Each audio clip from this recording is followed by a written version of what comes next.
வணக்கம், welcome to Shanta's table quick recipes. It's a common recipe தான் இருந்தாலும் கூட ஒரு சில இன்க்ரீடியன்ஸை நாங்கள் மாற்றி போடுறதால சுவையே வித்தியாசமாக இருக்கும். அப்படிப்பட்ட ஒரு ரெசிபி தான் செய்ய போகிறேன். இது கேரட் சுண்டல்னு சொல்லலாம், கேரட் வரைன்னு சொல்லலாம், கேரட் ஸ்டர் ஃப்ரைன்னு சொல்லலாம். நீங்கள் என்ன பேர் வேணுனாலும் இதுக்கு வைக்கலாம். தேவையான பொருட்களை பார்ப்போம். இது 2 கேரட் துருவி வச்சுருக்கேன். அப்புறம் ஒரு பெரிய வெங்காயம் சாப் பண்ணியிருக்கு. ஒரு கப் ஃப்ரெஷ் கோகோனட் எடுத்துருக்கேன். அதுதான் இதுக்கு சுவையாக இருக்கும். அப்புறம் கடுகு, காஞ்ச மிளகாய், கருவேப்பிலை, தாளிக்கிறதுக்கு பட்டர்.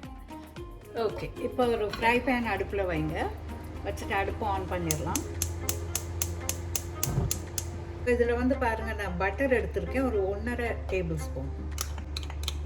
ஏன்னா கேரட் 2 பெரிய கேரட் எடுத்தபடியே இது பட்டர் 1.5 டேபிள் ஸ்பூன்ஸ் எடுத்திருக்கேன். அப்படி தச்சேன்னா உங்ககிட்ட பட்டர் இல்லைன்னா நீங்கள் மார்ஜரின் உபயோகப்படுத்தலாம். ஆனால் இந்த ரெசிப்பியில், இந்த பர்டிகுலர் ரெசிப்பியில் அந்த முக்கியமான இன்க்ரீடியன்ட் நான் மாற்றி யூஸ் பண்ணுற இன்க்ரீடியண்ட்டே பட்டர் தான். இல்லைன்னா நீங்கள் எண்ணெய் கூட உபயோகப்படுத்தலாம். ஆனால் இது பட்டர் போட்டு செய்து பாருங்கள், ரொம்ப சுவையாக இருக்கும்.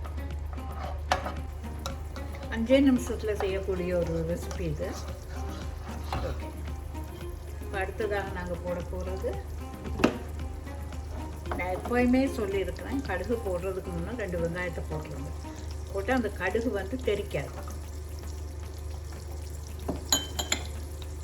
இப்போ நாங்கள் கடுகு போட்டுக்கலாம். அப்புறம் காஞ்ச மிளகாய்,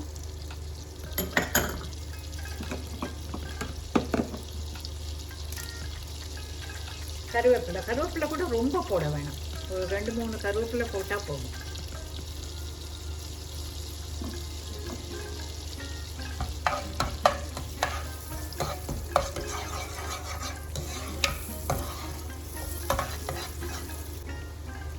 ஓகே, இப்போ நான் வெங்காயம் போட போகிறேன்.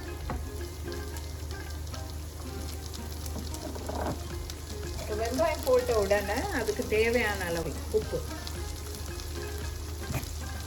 உப்பு போட்ட உடனே வெங்காயம் சீக்கிரமாக வதங்கும். அதுக்கு தேவையான அளவு மஞ்சள்.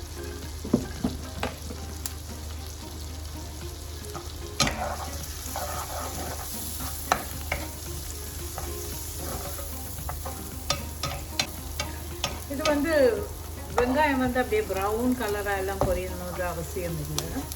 நல்ல ஒரு அளவு கலர் சேஞ்ச் ஆகி வரும்போது, ஒரு கோல்டன் கலரில் வரும்போது நீங்கள் கேரட்டை இதில் போட்டுடலாம்.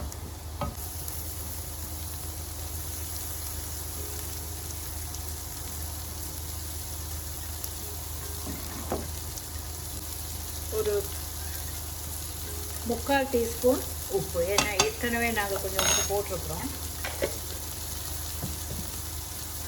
ஒரு 1/4 டீஸ்பூன் மஞ்சள். மஞ்சள் போடுறதால நல்ல ஒரு வாசனையும் வரும்.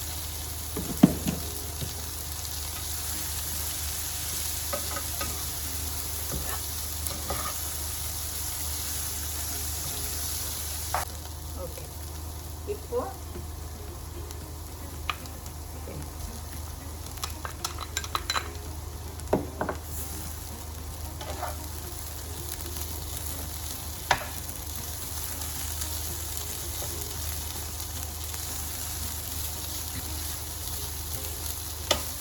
இது தண்ணி எதுவும் போட வேண்டிய அவசியமே இல்லை. ஏன்னா தண்ணி இல்லாமல் இது வேகும்.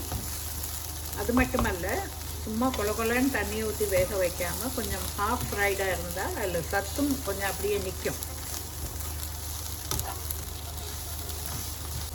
கொஞ்சம் நாங்கள் அடுப்பை கொஞ்சம் கம்மி பண்ணலாம்.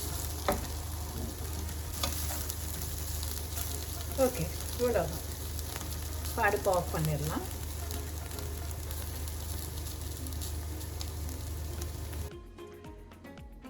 பாருங்கள், நான் 2 கேரட் தான் உபயோகப்படுத்தினேன். இவ்வளவு அதில் இந்த கேரட் சுண்டல் வந்திருக்கு. இந்த குவான்டிட்டியை பாருங்கள், நிறைய இருக்குது. ஸோ நீங்கள் இப்போ டயட் பண்ணுறவங்க கூட நீங்கள் சாதத்துடைய அளவை நல்லா கம்மி பண்ணிவிட்டு இந்த கேரட் இது மாதிரி செய்து நீங்கள் இதை மட்டுமே அதில் போட்டு சாப்பிட்டா கூட உங்களுக்கு ரொம்ப அது உடம்புக்கு ஏற்றதாக இருக்கும். ஏன்னா அந்த சாதம் கார்போஹைட்ரேட் குவான்டிட்டி குறைவாகவும், இந்த கேரட் வந்து it's lot of vitamin A கேரட்டில் இருக்குது. கண்களுக்கு நல்லது, பல விஷயங்களுக்கு இது நல்லது, இம்யூன் சிஸ்டத்துக்கு நல்லது. ஸோ அதனால் நீங்கள் கேரட் இது நாங்கள் வந்து நிறைய வேக வைக்கல, கொஞ்சம் ஸ்டர் ஃப்ரை பண்ணிவிட்டு எடுத்துட்டோம். ஸோ அதில் சத்து அப்படியே இருக்குது. ஸோ அதனால் இந்த மாதிரி நீங்கள் செய்து பாருங்கள். பட்டர் போட்டு செய்ததால் சுவையும் ரொம்ப தூக்கலாக இருக்கும். ட்ரை பண்ணுங்கள். தேங்க்யூ.